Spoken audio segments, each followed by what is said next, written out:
බැංකුවල විභාගය සඳහා සූදානම් වන ශිෂ්‍යයින්ටත් ඒ වගේම DBA විභාගයේ බහුවර්ණ ප්‍රශ්න පත්‍රය සූදානම් ශිෂ්‍යයින්ටත් තමයි අපි IAP ආයතනය මේ වැඩමුළුවක් පවත්වන්නේ. මේකේ දැන් අංක 3. පළවෙනි ප්‍රශ්නේ 21 වෙනි ප්‍රශ්නේ බලපත්‍රලාභී බැංකු විසින් තම රුපියල් වගකීම් මත එනම් තැන්පත් බල යම් ප්‍රතිශතයක් මහා බැංකු ව්‍යවස්ථාපිතව තැන්පතුවක් විදිහට තියන්න ඕනේ. ඒ ව්‍යවස්ථාපිත සංචිත අවශ්‍යතාවය කීයද? ඒක 2%. ඊළඟ ප්‍රශ්නය වාණිජ්‍ය බැංකුවක් තවත් බැංකුවකින් කෙටි කාලින ණයක් ලබා ගන්නවා නම් තම දවසිලත අවශ්‍යතාවයකට ඒ ණය ලබා ගන්න වෙළඳපොළට අපි කියනවා ඒක්ෂණ ණය වෙළඳපොළ. ඒ ඒක්ෂණ ණය වෙළඳපොළේ භාවිතා කරන පොලි අනුපාතිකය කීයද?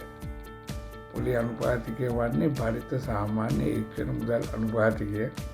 මේ අනුපාතය තමයි දැනට මහා බැංකුව අරගෙන යන ලබන නම්‍යශීලී උද්දම ඉලක්ක අනුපාතයේ මෙහුම් ඉලක්කය ලෙස වැඩ කරන්නේ මේ සාමාන්‍ය භාරිත ඒක්ෂණ මුදල් පොලි අනුපාතිකය. ඊළඟ ප්‍රශ්නේ 2023 ඔක්තෝබර් 5 වෙනිදා රටේ ගැසට් පත්‍රයෙන් ප්‍රකාශ කර මේ රටේ මුදල් ප්‍රතිපත්තියට ගිවිසුම. ඒ ගිවිසුමට අනුව මහා බැංකුව යම් කිසි උද්දමන ඉලක්කයක් මත කටයුතු කරගෙන යනවා. ඒ උද්දමන ඉලක්කය කීයද? ඒ උද්දමන ඉලක්කය මතු පිට කාර්තු මත පිට උද්දමනයේ 5%යි.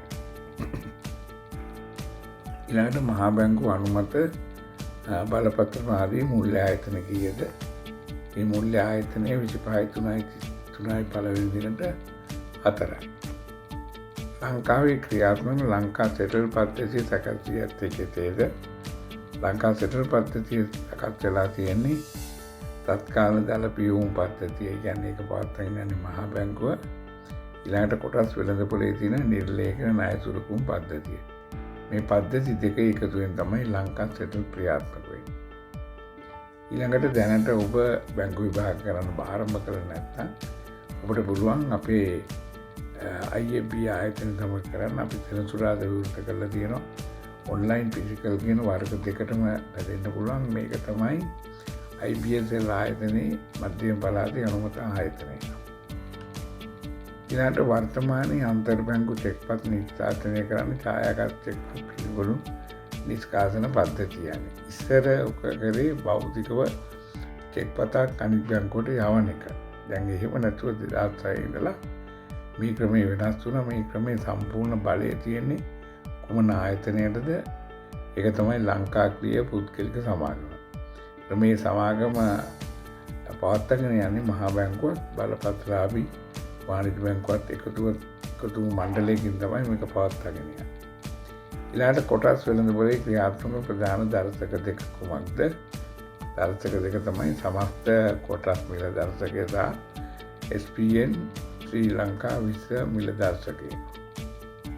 ඊළඟට 2021-24 පදනම් වල ක්‍රියාත්මක කිරීමට යෝජිත මූල්‍ය අන්තර්ගත භාවය. ඒ කියන්නේ මූල්‍ය සාක්ෂරතාවට වැඩ පිළිවෙලේ ජාතික උපාය මාර්ග ප්‍රධාන කොටස් අතර කුමක්ද?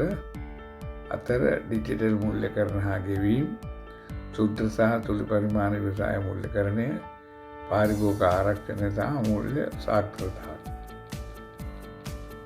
29 ප්‍රශ්නේ ශ්‍රී ලංකා මහා බැංකුව ක්‍රියාත්මක කරන මූල්‍ය සාක්ෂරතාව වැඩසටහනට ක්‍රියාත්මක කිරීම යෝජිත මූල්‍ය සාක්ෂරතා මාසය කුමක්ද? 2025 සැප්තැම්බර් මාසය. අවසාන ප්‍රශ්නයේ මූල්‍ය පාරිභෝගිකයන් ආරක්ෂා කිරීම සඳහා ශ්‍රී ලංකා මහා බැංකුව 2023 අංක 1 දරන මූල්‍ය ආරක්ෂණ පාරිභෝගික රෙගුලාසි මගින් බැංකුකරුවන්ට උපදෙස් දුන්නා. මේ උපදෙස් එම බැංකු බලාත්මකව පූර්ණ ලෙසම උපදෙස් පරිදි කටයුතු කරන්න ඕන. කවද ඉඳලාද? 2024 අගෝස්තු 9 වෙනිදා ඉඳලා.